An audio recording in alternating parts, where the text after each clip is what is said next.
Imagine waking up one morning and not wanting to do anything. You don't want to hunt. You don't want to talk. You don't want to leave your shelter. You just want to sit there. Hours pass, then days, and nothing changes. Today, we might call this depression. But here's a strange question. What if you lived 50,000 years ago? No therapists, no psychology, no mental health books. You don't even have a word for depression. So what happens then? Could ancient humans get depressed? Or is depression a modern problem? At first, the answer seems obvious. Of course, ancient humans got depressed. They're human. We're human. Case closed. Right? Not exactly. Because some people argue that depression is mostly a modern disease. Think about it. Ancient humans didn't have emails. They didn't have social media. They didn't have stressful office jobs. They didn't spend 8 hours staring at screens.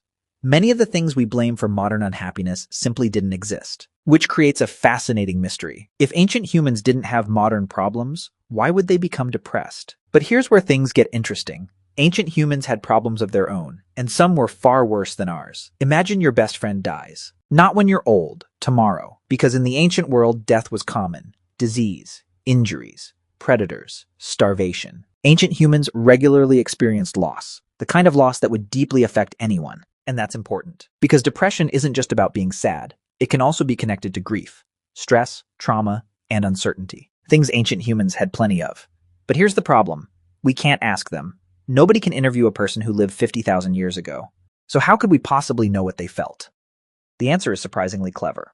Scientists look for clues, and one clue comes from something humans have today. Depression exists in almost every culture on Earth. Rich countries, poor countries, modern cities, remote tribes, different languages, different lifestyles. The details may change, but the basic experience appears again and again, which suggests something interesting. Depression might be much older than civilization itself. But then a new mystery appears. If depression has always existed, why? Wouldn't evolution remove something that makes people suffer? At first, that sounds reasonable. But nature doesn't always work that way. Think about pain. Pain feels terrible, yet pain is useful. It tells you something is wrong. Without pain, you'd be in serious danger. Some scientists wonder if depression might have originally served a purpose too, not because feeling depressed is good, but because certain behaviors associated with depression may have helped our ancestors survive specific situations. For example, imagine you've been injured, very injured. Running around hunting animals could make things worse. Your body needs rest. Your energy needs to be conserved. And what do depressed people often do? They withdraw, they slow down, they become less active. Some researchers think this might not be a coincidence. But here's the strange part. Nobody knows for sure. And many scientists disagree, which means the mystery continues. Then there's another clue, our closest relatives. Chimpanzees, gorillas, orangutans. These animals sometimes show behaviors that look surprisingly similar to depression after losing family members, after social rejection, after traumatic events. They may become withdrawn, less active, less interested in things they normally enjoy. Sound familiar? If animals can experience something similar, then perhaps the roots of depression go back much further than humans, maybe even millions of years. But now let's imagine something else. You're an ancient human. Winter has been terrible. Food is scarce. Several members of your group have died. Everyone is exhausted. How would you even explain your feelings? Remember, you don't have words like anxiety, depression, mental health. You simply feel bad, really bad, and you don't know why. That must have been terrifying. Today we at least have explanations. Ancient humans may not have, and that could make emotional suffering even harder.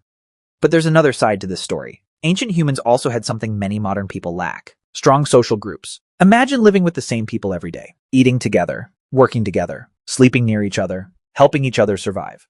Humans evolved in groups, and loneliness is one of the biggest risk factors for depression today. Ancient humans certainly experienced loneliness sometimes, but they may have spent less time isolated than many modern people, which creates an interesting possibility.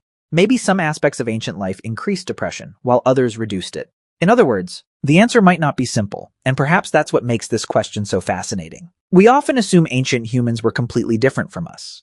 But the more scientists learn, the more familiar they seem. They laughed, they loved, they worried, they grieved, they formed friendships, they lost people they cared about.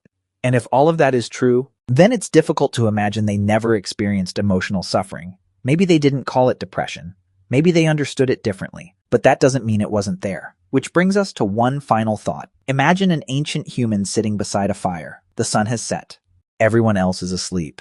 And for some reason, they can't stop thinking about mistakes, about loss, about the future, about things they can't change. That scene could have happened 50,000 years ago. And if it did, then perhaps the distance between us and ancient humans isn't as large as we think. Because despite all our technology, despite our cities, despite everything we've built, some parts of being human may have remained exactly the same.